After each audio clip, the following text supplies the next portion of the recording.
You are drowning in a sea of options, yet feel a profound, aching loneliness.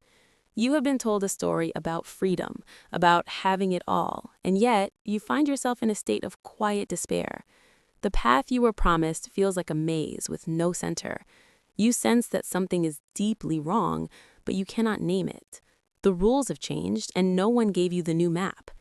This isn't mere social confusion. This is the collision of your deepest biological wiring with the world that denies its very existence. You're acting out ancient dramas on a stage that tells you those dramas are illusions. The dissonance is destroying you, your peace, your relationships, your purpose.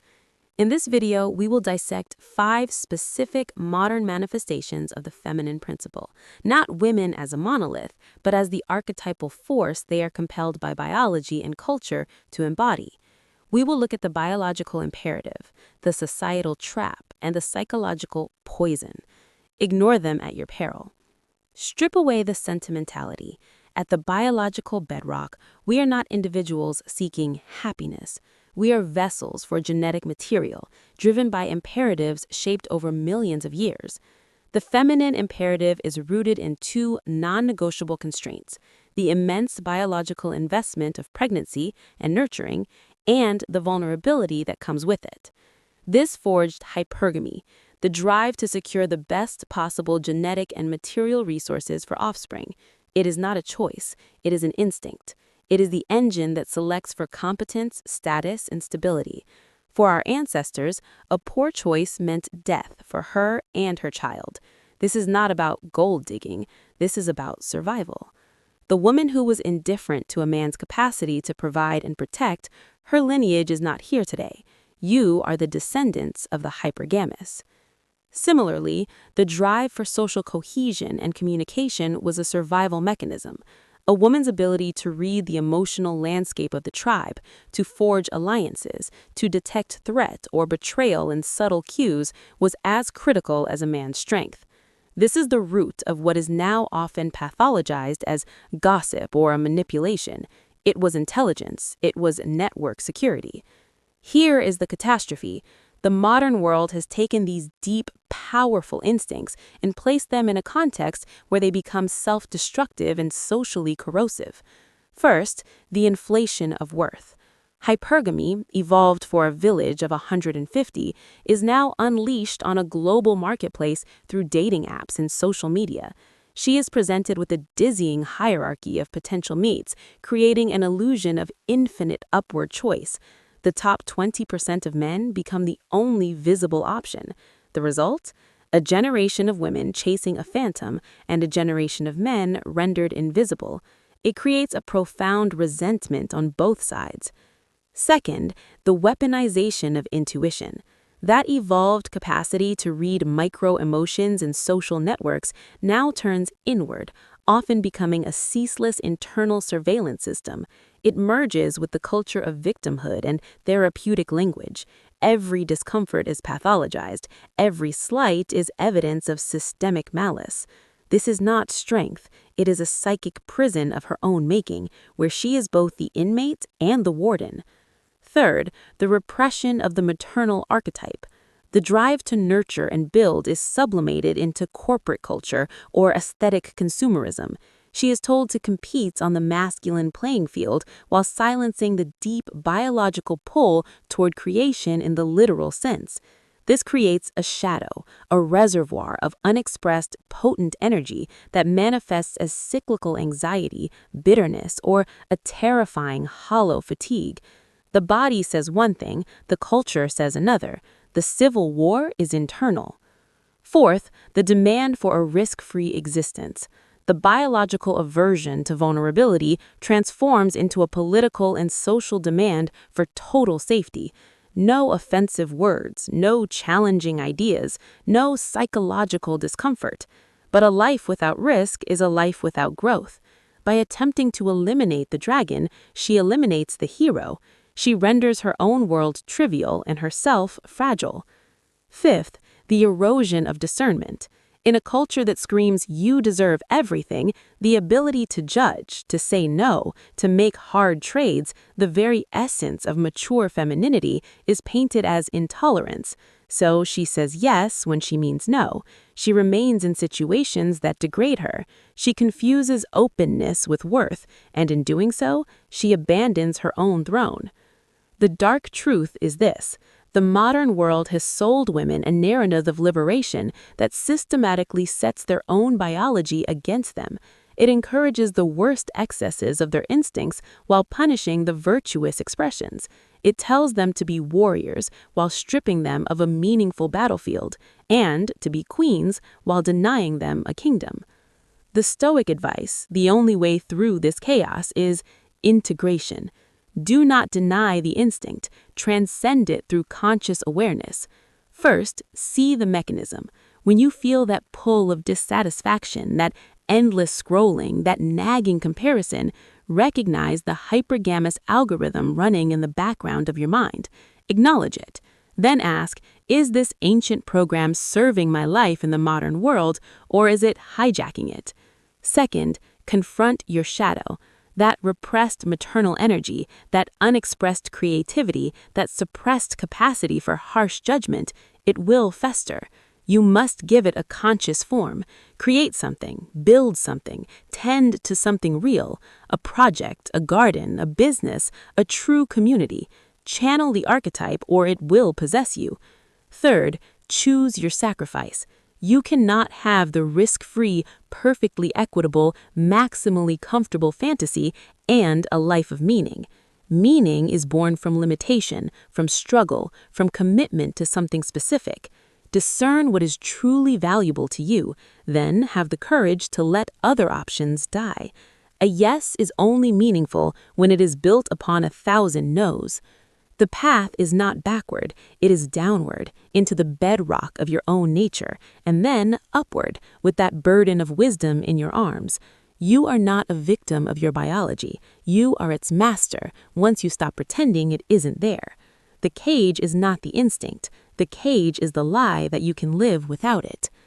We have diagnosed the disease. We have traced its lineage back to the savannah and forward into the digital abyss.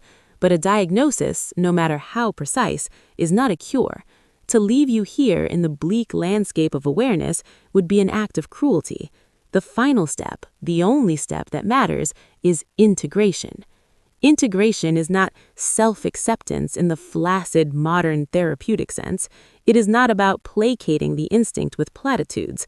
It is the alchemical process of taking the base, driven, unconscious material of your biology and your shadow and subjecting it to the fierce, conscious heat of your will. You are to become the crucible and the alchemist. The goal is not to eliminate the feminine forces we've outlined, but to transmute them from forces of destruction into instruments of creation. This is the movement from potentia, raw potential, to actus, enacted, conscious being. First integration, channeling hypergamy, from lateral comparison to vertical ascent. The instinct is to look outward and across, to compare, to rank, to seek the best among the infinite horizontal plane of options. This is the dopamine treadmill of dating apps and social media, and it leads to no despair, because there is always a higher rung on a ladder that extends into the void. The conscious integration is to turn the gaze inward and upward. Hypergamy, at its core, is not a craving for a man. It is a craving for the masculine principle itself, for logos, for order, for competence, for the capacity to engage with chaos and generate structure. The modern trap is to seek to consume this principle embodied in another person. The integration is to cultivate it within yourself. Your task is to become hypergamous for your own potential. Your inner feminine, the part that selects, that discerns, that demands the best, must be turned upon your own being. Ask yourself, am I mating with a higher order of being today than I was yesterday? Is my time, my attention, my energy being invested in a man or in a project that elevates my own competence, my own sovereignty? Build your own status, forge your own stability, generate your own resources. When you do this, the desperate, scavenging quality of modern hypergamy falls away. Your selection of a partner then becomes not an act of needy consumption, but a conscious, gracious union of two complete kingdoms. You choose from abundance, not deficit. You seek a consul, not a savior.